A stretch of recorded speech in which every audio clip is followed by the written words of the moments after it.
Tiempo para nuestra entrevista hoy en Poder Latino para intentar aterrizar algunas de las propuestas, como decíamos ayer en nuestro editorial, que escuchamos. Juan Guaidó, en las últimas horas, aseguró en una multitudinaria concentración en Caracas que la ayuda humanitaria va a entrar en Venezuela el 23 de febrero.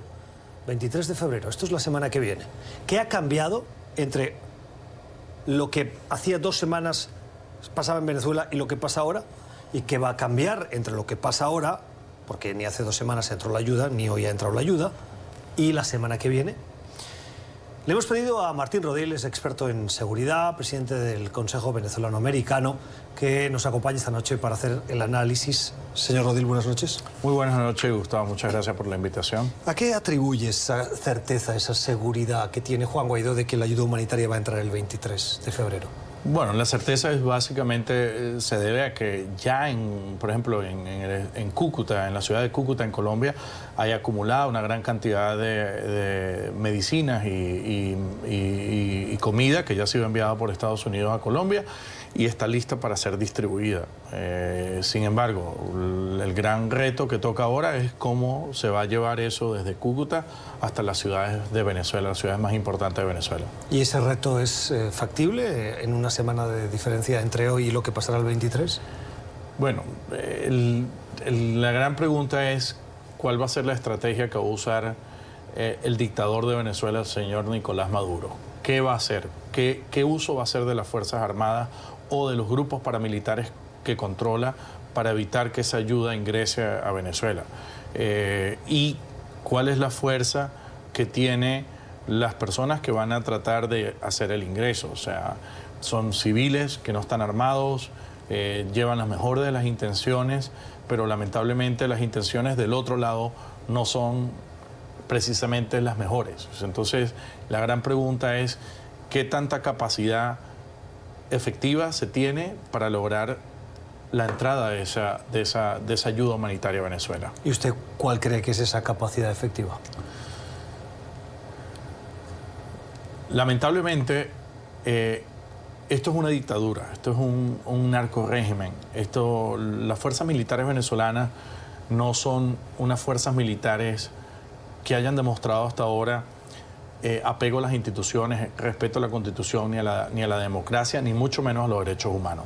Por el contrario, se comportan como unos narcotraficantes en uniforme, como una mafia. Entonces, es difícil pensar que esa fuerza militar que está ahí va a tener una actitud de buena acogida de esa ayuda de unos civiles que están desarmados y que están haciendo algo que se lo agradecemos a la comunidad internacional que está apoyando al pueblo de Venezuela con esta ayuda humanitaria. Lamentablemente pienso que van a generar violencia, que van a atacar a las personas que están ahí. Ojalá yo esté equivocado y las fuerzas militares venezolanas se pongan del lado de la población y del lado de la comunidad internacional y deje pasar esta ayuda humanitaria. Pero no quiero tampoco ser, hay una expresión en inglés, wishful thinking, que básicamente lo que quiere decir es pensar en ideas que no tienen fundamentos. O sea, y lamentablemente hasta ahora lo que nos ha demostrado este dictador Nicolás Maduro es que no tiene ningún tipo de escrúpulo ni se detiene a la hora de hacer daño. Si hay violencia, quiere decir que hay una de las partes que la utiliza en contra de la otra. Es evidente que las armas las tiene las Fuerzas Armadas bolivarianas, la Policía Nacional, los colectivos, quien sea, pero todo dentro de ese grupo de fuerza de orden que está hoy al servicio de Nicolás Maduro. Juan Guaidó decía recientemente que en sus contactos con el ejército hay una gran mayoría, especialmente cargos medios hacia abajo, que no están con Maduro. Pero los cargos altos en el estamento militar sí lo están. ¿Cuál es realmente el apoyo que tienen hoy las Fuerzas Armadas, que tiene hoy Maduro de las Fuerzas Armadas? Yo estoy de acuerdo con el presidente Guaidó. Las Fuerzas Armadas venezolanas en su mayoría son gente de pueblo, gente que sufre la tragedia que sufre el resto del país.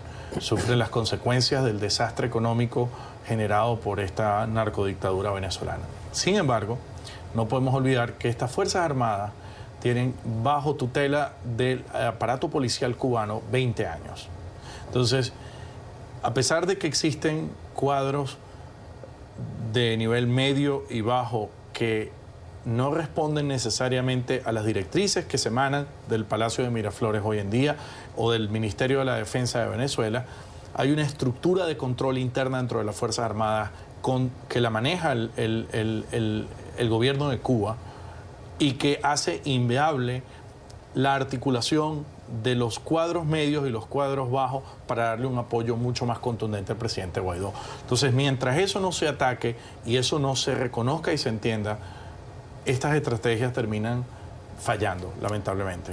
Pero en la construcción de las narrativas, porque lo que vemos ahora son guerra de construcción de narrativas, la violencia a la que usted dice que podría producirse, en caso de producirse, ¿no perjudica seriamente a la narrativa del madurismo y del chavismo? Claro, o sea, es correcto que los perjudica, pero en este momento, en la situación extrema en la que ellos están, me refiero a Maduro y a todo su grupo criminal, pasa a un segundo plano las consecuencias de imagen, de daño a la imagen que les puede generar el uso de la fuerza desmedida contra una población civil desarmada que lo que anda buscando es comida y medicina. Esta gente ya está en una posición de usar el recurso que sea para mantenerse en el poder. Entonces, lamentablemente, en mi opinión, la única manera que la comunidad internacional puede hacer que estas fuerzas militares escuchen a la población y se pongan del lado de la población es que al grupo que las controla hay que confrontarla con una amenaza letal mayor a la que ellos representan. Eso no, yo no quiero decir que signifique una invasión, o mucho menos, pero ellos tienen que sentir que hay una amenaza, que existe la posibilidad real del uso de la fuerza en contra de ellos si matan a civiles indefensos que están tratando de introducir medicina. Y queriendo ser realistas, ¿usted cree que esa opción del uso de la fuerza militar existe? Bueno, quiero decir, veíamos a Bolton, el asesor de seguridad nacional, en una libreta exhibiendo una cifra de 5.000 hombres. Una cifra irrisoria, teniendo en cuenta de lo que estamos hablando, de Venezuela, del país, etc. No hay ningún país del Grupo de Lima que esté a favor del uso de la fuerza militar. No hay ningún país en la Unión Europea que esté a favor del uso de la fuerza militar.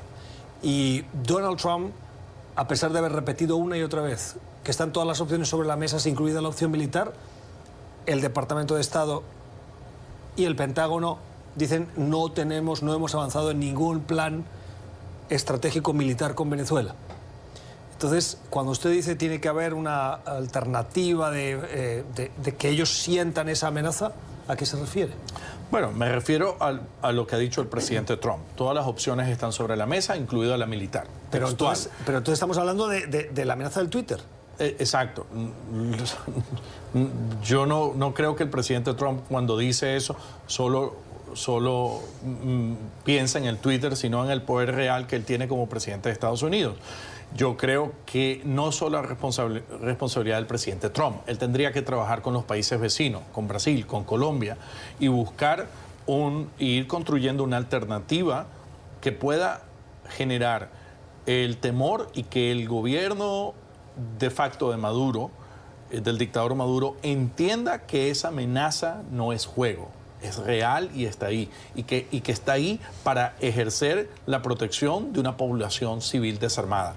Si en este momento no exista todavía ese consenso, yo creo que tarde o temprano ese consenso tendrá que llegarse, porque lo que nos ha demostrado el dictador Maduro es que él no le importa ni los derechos humanos ni respetar una población indefensa.